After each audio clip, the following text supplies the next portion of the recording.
ya Pwani. Kutoka County 003 Kilifi.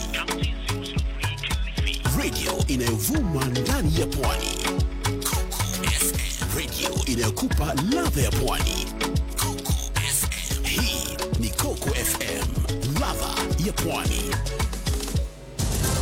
Kutoka County ya Kilifi, hii ni mionzi ya Coco FM. Barabara kutoka Kibaoni mpaka Baba. Tunaomba rais katika uwiano wake na Baba Raila. Habari kwa uketo kuhusu matukio tofauti yanayogusa mzunguko wa maisha yako moja kwa moja. Tumeweza kuleta policy kwa sababu masuala mengi bila sheria haizienda. Maelezo yanayotendeka kwa sasa katika ngazi tofauti, iwe ni kimataifa ama kitaifa, mijini hata vijijini. Kenya tuipendayo ni Kenya ambao mwananchi halalamiki. Zipate papa hapa habari kwa utendeti moja kwa moja kila baada ya saa.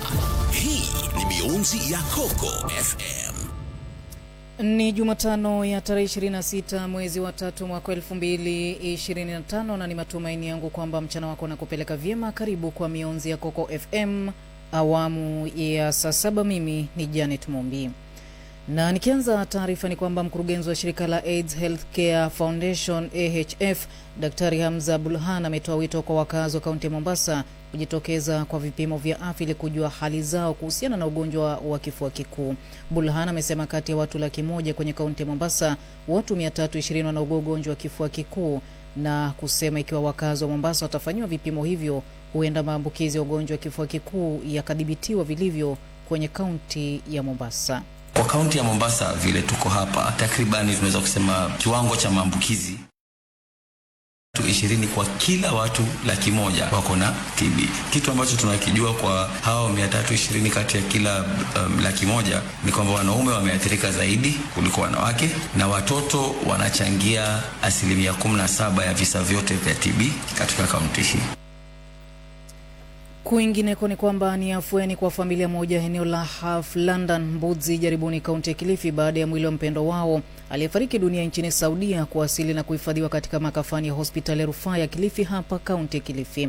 Akizungumza na Coco FM nje ya makafani hayo, Kamanza Mundu Chivatsi ambaye pia ni mmoja wa wanafamilia amesema licha kwa iliwawia ugumu kupata mwili wa mpendo wao Sofia Mele Emmanuel, hali ilibadilika baada ya Coco FM kuangazia taarifa hiyo, kwani walimudu kupata msaada wa haraka. Sasa tulivyoshughulika, lakini ilikuwa ngumu kabisa kupata mwili wake. Lakini Coco FM ilipokuja kuangazia hili jambo, saa hii nashukuru Mungu, hivi leo tumeuleta mwili, tumeuweka mochari na tumepanga siku ya kuzika huo mwili. Lakini kabla ya hapo, baada ya Coco FM kuja, lililofanyika ni kwamba kuna watu waliguswa na kuangazwa kwa jambo hili na wakashughulika. Walivyoshughulika, ndio maana mwili tukaupata tangu jana, tukauleta leo hapa kutoka Nairobi. Saa hii tumeweka mochari. Kwa upande wake, Nicholas Banzi amesema kuwa kupitia muungano wa mawakala wanaoangazia masuala ya wanaofanya kazi ughaibuni, walianza mchakato wa kurejesha mwili huo hapa nchini Kenya, na hatimaye mwili huo ukawasilishwa hapa nchini. Wale ndugu zetu na madada zetu wanaofanya kazi kule upande wa Saudia, hasa dada yetu Sofia alipokuwa akifanyia, walisisimukwa na zilizoangaziwa na Coco FM ya kwamba familia walikuwa nalilia sana mwili wa mpendo wao na usijulikane ni lini ungekuja. Basi moja kwa moja kwa ushirikiano na wale wana Gulf ama Team Gulf in general, waliweza kututuma mimi na wawakilishi wengine wawili ili kuhakikisha kwamba tunafuatilia swala hili la mwili wa dada Sofia ili ukapate kufika Kenya. Banzi amesema kuwa kwa sasa wanatarajia kuusitiri mwili wa mpendo wao tarehe 5 mwezi wa 4 nyumbani kwa Mbudzi, Jaribuni, kaunti ya Kilifi. Tuliweza kuzuru afisi hizo za Foreign Affairs na lia kilio chetu kwa yule director wa hiyo afisi, na akatuahidi kwamba basi ujumbe wetu umeweza kupokelewa, na siku hiyo hiyo barua ikaandikwa na embassy ya Saudi hapa Kenya hadi kule Saudia ili kuuliza ama kuomba authority ya ule mwili, kupeana authority ya ule mwili huo utakuja, yani it's a no objection letter. Mwili wa dada yetu Sofia umepata kufika Kenya na tumehifadhi katika makafani hapa Kilifi ili tukisubiri kwamba tukapate kustiri mnamo juma lijalo tarehe 5. Kwingineko ni kwamba katibu katika idara ya uchukuzi nchini Mohamed Dagara amesema serikali ya kitaifa imetenga shilingi bilioni 2.5 kwa ajili ya ununuzi wa feri mpya ambayo itatumika kwenye kivuko cha Likoni, kaunti ya Mombasa. Akizungumza akiwa Mombasa, Dagara amesema feri hiyo tayari inaendelea kuundwa na itakapokamilika italetwa hapa nchini Kenya ili kuanza kuhudumu. Dagara amesema feri hiyo itasaidia kudhibiti misongamano ya kila mara kwenye kivuko hicho cha Likoni. Aidha, Dagara amekosoa kile anachodai kuhangaishwa na serikali ya kaunti ya Mombasa katika kutekeleza majukumu yake na kusema ni lazima kuwe na ushirikiano ili kuimarisha taifa hili kimaendeleo. Twaeka feri iko under construction. Tume 2.5 billion Kenya shillings kujenga feri. Lakini mimi lazima leo niseme, hii development ya hii nchi tumepatiwa na citizenry.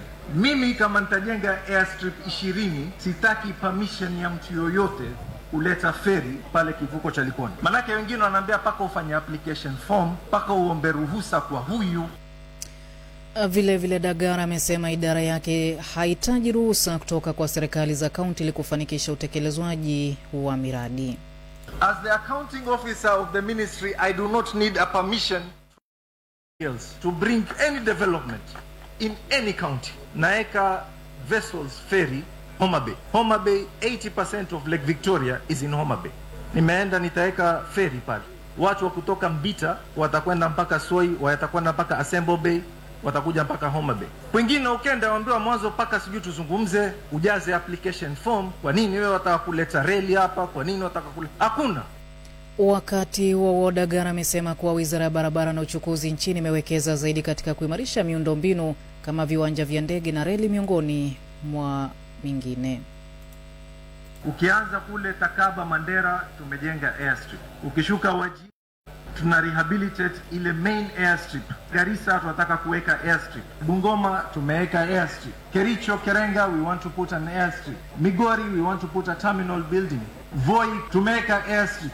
Pale Diani tumeextend runway na tunajenga terminal building mpya. Malindi we are putting up an airstrip. Ukija hapa Mombasa tumeweka link sasa ambao ukifika Miritini ukija na SGR tutakuvusha mpaka station town. Na kwenye kaunti ya Kwale ni kwamba idara ya usalama nchini imefanya uhamisho mkuu wa polisi eneo bunge la Msambweni kaunti ya Kwale kama njia mojawapo ya kudhibiti magenge ya uhalifu kwenye kaunti hiyo. Kamanda mkuu wa polisi eneo la Msambweni na ambaye pia amekuwa akihudumu kama mkuu wa kituo cha polisi cha Diani amehamishwa kufuatia mashambulizi ya vijana ambao wamekuwa wakiwahangaisha wakazi kwa kuwashambulia kwa mapanga. Robinson Langata ambaye alikuwa mkuu wa polisi eneo la Tigani Magharibi ndiye kamanda mpya wa Msambweni ili kuimarisha utendakazi wa vikosi vya usalama. Uhamisho huo unajiri kufuatia msako mkali wa usalama, vikosi vya usalama vikiripoti kuwakamata washukiwa 25 katika harakati za kurejesha utulivu eneo la Diani. Kamanda wa polisi kanda ya Pwani Ali Nuno amesema ni lazima vijana hao wanaohangaisha wakazi wa Diani wakabiliwe kisheria na kuwaonya maafisa wa polisi ambao watatatiza juhudi hizo kuwa watahamishwa mara moja. Shahidi wa 30 katika kesi ya mauaji inayomkabili mhubiri tata Paul Mackenzie Ntenge ameiambia mahakama kwamba mhubiri huyo alimpa babake dhamana ya shilingi 10,000 alipokuwa amekamatwa kwa kuanzisha kanisa la Good News nyumbani kwao na kuachisha watoto wao shule. Shahidi huyo kwa jina Jimmy Mganga mwenye umri wa miaka 33 amesema baada ya babake kuachiliwa familia iligeuka dhidi yake na kumlaumu kwa kujaribu kumfunga mzazi wake na kwamba Mackenzie alikuwa rafiki mkubwa wa babake, kila mara alikuwa akimtembelea nyumbani kwao. Kulingana na Mganga, baadaye babake alienda Shakahola akisema alikuwa anaenda kununua kipande cha ardhi ili kufanya kilimo na kisha alirudi kuwachukua dada zake watatu na kuacha Jimmy na kakake wawili nyumbani. Na kabla ya kukujuza yanayojiri kimataifa ni kwamba Tume ya Kitaifa ya Ardhi NLC imeanza uchunguzi kuhusu malalamishi ya wenyeji waliofurushwa katika eneo la Malindi ili kupisha upanuzi wa uwanja wa ndege wa kimataifa ya Malindi. Zoezi hilo ambalo linalenga kushughulikia masuala ya fidia na umiliki wa ardhi linaashiria hatua kubwa ya kutatua migogoro ya muda mrefu ambayo inazunguka mradi wa ujenzi wa uwanja huo wa ndege wa Malindi. Akizungumza katika hafla hiyo, meneja wa mamlaka ya viwanja vya ndege KAA Abel Gogo amesema kwamba serikali ya kitaifa itahakikisha kila mtu ambaye alifurushwa anapata haki yake. We are here with the National Land Commission, with the representative of the chair and the commissioners, to receive petitions from locals who claim to have been evicted as we were acquiring the land. So we are happy for this progress because we want to believe that soon the matter will be fully settled. Kwa upande wake mwenyekiti wa tume ya ardhi nchini NLC Gashon Otachi amesema anashirikiana na KAA pamoja na wizara husika ili kuhakikisha hilo linatekelezwa, kauli ambayo imeungwa mkono na naibu mwenyekiti wa NLC Gertrude Nguku, ambaye amesema baada ya kubainika wanaopaswa kulipwa fidia wataanza mara moja harakati za ulipaji huo. We are going in a systematic way and we are working closely with KAA and the ministry in terms of the availability of. And after we've done the evaluations, then we deal with the first phase and complete, and then move on to the second phase. So let me not give timelines now, but I think there is a keen desire to really conclude the exercise of compensation. The court has sent a decision to us, and it has established that we should proceed and verify who really needs to be compensated and whether they have those interests and those rights. And if there are some who have been already compensated, we need to verify the ones who have not. Hii ni mionzi ya Coco FM. Wasomaji wenye tajriba katika tasnia ya habari, wakikuletea taarifa kwa wakati pindi yanapotendeka, tena kwa ufasaha, bila kuficha, bila vizuizi wala kukawia. Hii ni mionzi ya Coco FM. Karibu tena. Na katika rubaa za kimataifa ni kwamba nchi ya Marekani imeweka vikwazo vya kuuza bidhaa nje kwa makampuni 70 kutoka nchi 8 zikiwemo Pakistan, China na Umoja wa Falme za Kiarabu. Kampuni zinazolengwa na vikwazo vya Marekani ni pamoja na za Pakistan 19, za Kichina 42 na 4 kutoka Umoja wa Falme za Kiarabu, pamoja na makampuni kutoka Iran, Ufaransa, Afrika, Senegal na Uingereza.